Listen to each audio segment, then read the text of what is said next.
AP ప్రజలకు మరో ఊరట లభించనుంది. విద్యుత్ పంపిణీ సంస్థలు డిస్కంలు వరుసగా రెండోసారి ట్రూ డౌన్ అమలు దిశగా అంటే ఛార్జీల భారం తగ్గించే దిశగా అడుగులు వేస్తున్నాయి. యూనిట్ కు మరో 13 పైసల భారం తగ్గించనున్నాయి. 2025-26 ఆర్థిక సంవత్సరానికి సంబంధించి డిస్కంలు రాష్ట్ర విద్యుత్ నియంత్రణ మండలికి సమర్పించిన ఇంధన సర్దుబాటు ఖర్చుల్లో 940 కోట్లను మిగులుగా చూపాయి.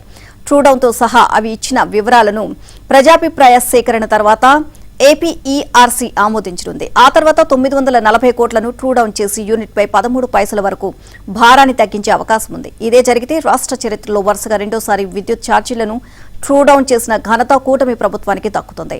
ఉమ్మడి ఆంధ్రప్రదేశ్లో గాని విభజిత రాష్ట్రంలో గాని విద్యుత్ రంగ చరిత్రలో తొలిసారి ట్రూ డౌన్ చేసిన ఘనత కూటమికే దక్కింది.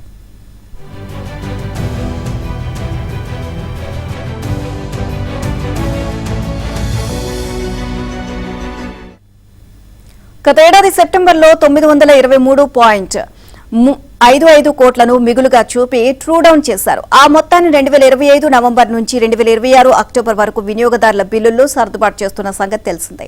3 డిస్కంలు సమర్పించిన ఇంధన సర్దుబాటు ఛార్జీల్లో సిపిడిసిఎల్ 21.91 కోట్లు అధికంగా ఖర్చయినట్లు చూపగా ఎస్పీడీసీఎల్ అత్యధికంగా 518.86 కోట్ల వ్యయం చూపింది. కానీ ఈపీడీసీఎల్ 1495 కోట్లు మిగులు చూపి రికార్డు సృష్టించింది.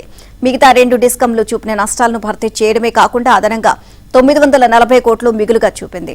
ఎస్పీడీసీఎల్ పరిధిలో నిర్వహణ లోపాల వల్ల ఎక్కువ ఖర్చు కాగా ఈపీడీసీఎల్ దీన్ని గణనీయంగా కట్టడి చేసి రికార్డు స్థాయిలో 1495 కోట్లు మిగులు చూపింది.